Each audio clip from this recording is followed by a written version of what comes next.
El año pasado había más de 93,000 personas privadas de su libertad, sin sentencia. Es decir, esto que conocemos como presuntos culpables. Parte de estas estadísticas es el Pedro Francisco. Es un joven originario de Guanajuato, preso en Tlaxcala, acusado de homicidio.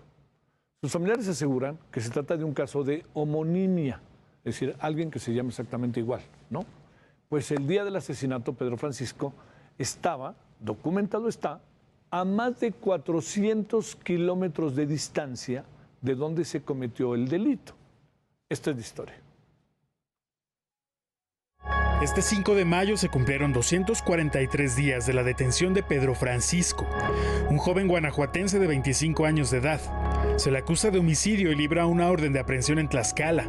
Sus familiares aseguran que se trata de un caso de homonimia.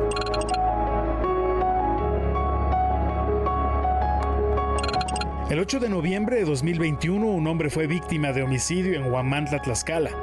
Ese mismo día, Pedro Francisco se encontraba entregando un cuerpo en León, Guanajuato, pues trabajaba en una funeraria y más tarde estaría en un gimnasio del municipio de San Felipe, Guanajuato, lugar del cual es originario. Es decir, a más de 400 kilómetros de distancia del lugar del asesinato. Casi 6 horas le llevaría el recorrido de Guanajuato a Tlaxcala. Poco han valido estas pruebas para demostrar la inocencia de Pedro Francisco, del asesinato del cual se le acusa.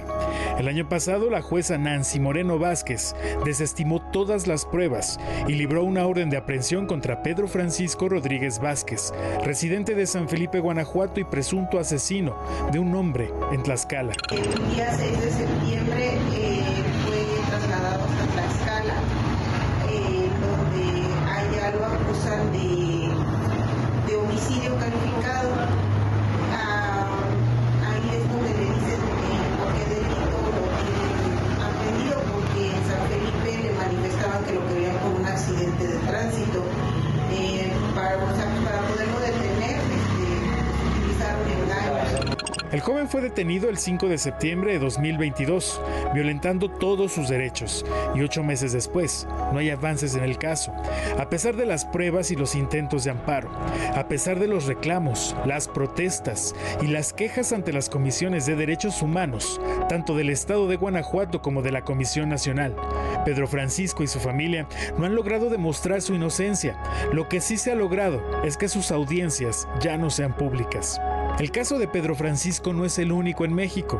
En el penal de Zacatlán de las Manzanas, Puebla, se encuentra detenido Ronald Ramírez Ramos desde hace 1 año 3 meses. Su madre asegura que es inocente. Además, ha denunciado violaciones a su debido proceso, así como a sus derechos. Estos 2 casos se suman a una larga lista en México. De acuerdo con la organización Intersecta, durante el 2022 hubo 93,227 personas en prisión preventiva, de las cuales el 54.1% son hombres menores de 35 años.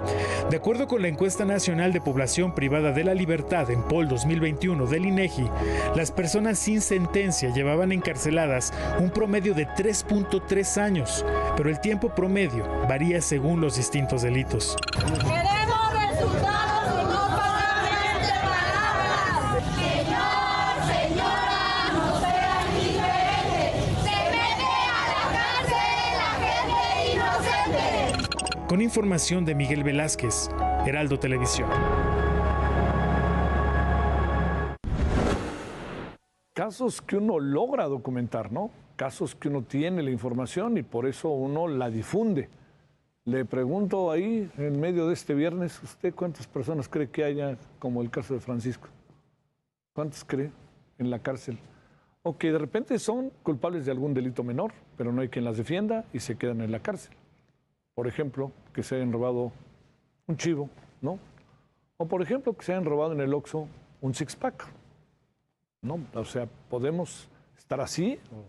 ¿Cómo podemos vivir este proceso de justicia que ha evolucionado, no lo que hubiéramos querido, pero que no termina por ajustarse? Estamos todavía lejos de ese ajuste tan yo diría, tan anhelado, pero tan lejano.